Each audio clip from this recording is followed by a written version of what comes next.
జ్యోతి updates చూద్దాం. కాసేపట్లో ఏపీలో 10వ తరగతి పరీక్షలు ప్రారంభం కానున్నాయి. ఈ మేరకు 6,49,884 మంది విద్యార్థులు హాజరు కానున్నారు. ఉదయం 9:30 నుంచి మధ్యాహ్నం 12:45 వరకు పరీక్ష జరగనుంది. పరీక్ష రాసే విద్యార్థులకు ఆర్టీసీ బస్సుల్లో ఉచిత ప్రయాణం కల్పించింది ఏపీ ప్రభుత్వం. ఈ మేరకు ఏప్రిల్ 1 వరకు పరీక్షలు జరగనున్నాయి.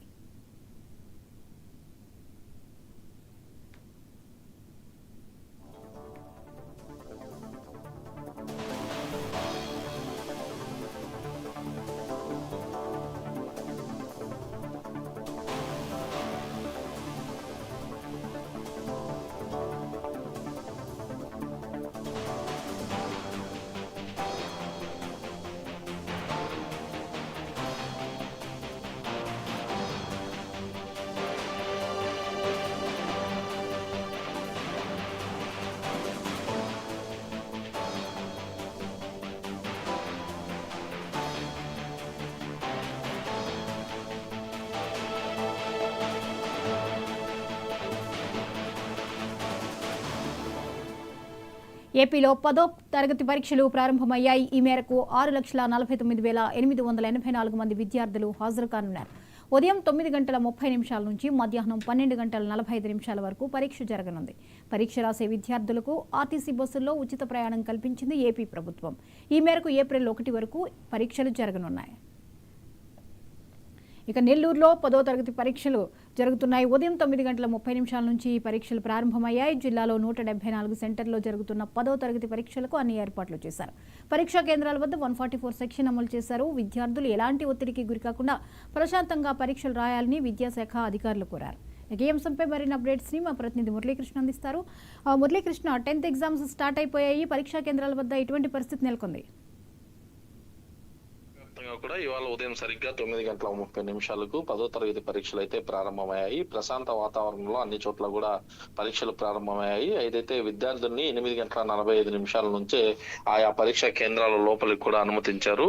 అయితే లోపల కూడా అన్ని ప్రశ్న పత్రాలను ముందుగానే చేర్చినటువంటి పరిస్థితి ఉంది. అయితే రాష్ట్ర వ్యాప్తంగా కూడా 6,49,884 మంది విద్యార్థులు ఇవాళ పరీక్ష రాయబోతున్నారు. మొత్తం 3,450 పరీక్షా కేంద్రాలను ఏర్పాటు చేయగా ఫ్లయింగ్ స్క్వాడ్లు 156 కూడా ఏర్పాటు చేశారు. ప్రత్యేకించి రాష్ట్ర వ్యాప్తంగా 163 సమస్యాత్మక కేంద్రాలను కూడా అధికారులు గుర్తించి ఆయా ప్రాంతాల్లో ప్రత్యేకంగా పోలీసు బలగాలను కూడా ఏర్పాటు చేశారు. స్క్వాడ్లను కూడా నియమించినటువంటి పరిస్థితి ఉంది. ఎవరు కూడా ఎలాంటి ఇబ్బందులకు గురి కాకుండా విద్యార్థులు ప్రత్యేక ఏర్పాట్లు చేసినట్లుగా అధికార యంత్రాంగం అయితే చెప్తోంది. మాస్క్ కాపీయింగ్, అదేవిధంగా అక్కడ ఎలాంటి అక్రమాలు కూడా జరగకుండా చర్యలు అయితే తీసుకుంటున్నాం అని చెప్పి కూడా చెప్పినటువంటి పరిస్థితి ఉంది. ఉదయం 9:30 నుంచి మధ్యాహ్నం 12:45 వరకు కూడా ఈ పరీక్షలు నిర్వహించబోతున్నారు. 8:45 నుంచే విద్యార్థులని పరీక్షా కేంద్రాలకు కూడా అనుమతించారు. అయితే ఆయా పరీక్షా కేంద్రాల్లో మొత్తం కూడా మొబైల్ రహితంగా ప్రకటించారు. చీఫ్ సూపరింటెండెంట్ కి మాత్రమే పరీక్షా కేంద్రంలోకి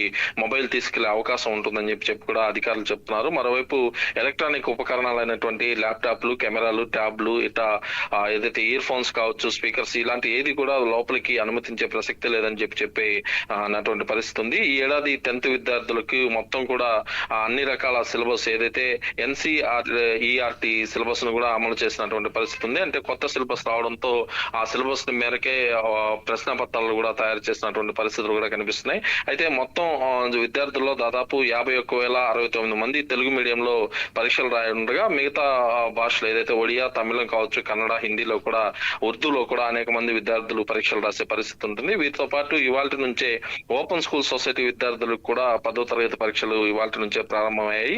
ఆయా పరీక్షలు రాయబోతున్న విద్యార్థులకి అందరికీ కూడా సీఎం చంద్రబాబుతో సహా ఇటు మంత్రి నారా లోకేష్ శుభాకాంక్షలు కూడా చెప్పారు. ఈ అకాడమిక్ ఇయర్ లో 10th పరీక్షలు కీలకమైనటువంటి మైలురాయి కావడంతో ఏకాగ్రతతో ఉండాలి, ఒత్తిడికి గురి కాకుండా పరీక్షలు రాయాలని కూడా సూచించినటువంటి పరిస్థితి ఉంది. మరోవైపు 10th ఎగ్జామ్స్ రాసే విద్యార్థులందరికీ కూడా ప్రభుత్వం ఉచిత బస్సు సౌకర్యం కూడా కల్పించింది. ఏదేమైనప్పటికీ ఇవాళ నుంచి ప్రారంభమైనటువంటి పరీక్షలు కొనసాగబోతున్నాయి. ఎక్కడ ఎలాంటి అవాంఛనీయ సంఘటనలు కూడా జరగకుండా 144 సెక్షన్ కూడా అమలు చేశారు. జ్యోతి, ఇకపోతే మురళీకృష్ణ, ఎటువంటి మాస్ కాపీయింగ్ కి ఆస్కారం లేకుండా అలాగే ఇన్విజిలేటర్స్ యొక్క పాత్ర ఎలా ఉండబోతోంది? అధికారులు ఈ విషయంలో ఎటువంటి శ్రద్ధ వహిస్తున్నారు? తప్పకుండా. ఎందుకంటే 10th అనగానే మనకి ముందుగా గుర్తొచ్చేదే మాస్ కాపీయింగ్ అని చెప్పుకోవచ్చు. గత ప్రభుత్వ హయాంలో అనేక చోట్ల అక్రమాలు జరిగాయని చెప్పి గతంలో కూడా మనం వరుసగా చూసాం. ముఖ్యంగా 10th అనగానే ఏదైతే ప్రైవేటు, కార్పొరేట్ స్కూల్స్ కి సంబంధించినటువంటి విద్యార్థులపైన ఒత్తిడి తీసుకురావడం, 100% పాస్ మార్కులు రావాలని చెప్పి విద్యార్థులపైన ఒత్తిడికి గురి చేయడం, దీంతో మాస్ కాపీయింగ్ ని చేసే అవకాశాలు ఉంటాయని చెప్పి ముందుగానే గుర్తించినటువంటి ప్రభుత్వ అధికారులంతా కూడా ఇప్పటికే ఆయా చోట్ల ఫ్లయింగ్ స్క్వాడ్లను ఏర్పాటు చేశారు. జంబ్లింగ్ పద్ధతిలో ఇన్విజిలేటర్లను కూడా మార్చినటువంటి పరిస్థితి ఉంది. ఎవరు కూడా అక్రమాలకు పాల్పడవద్దు, ముఖ్యంగా విద్యార్థులపైన ఒత్తిడి తీసుకొచ్చే పనులు చేయవద్దు.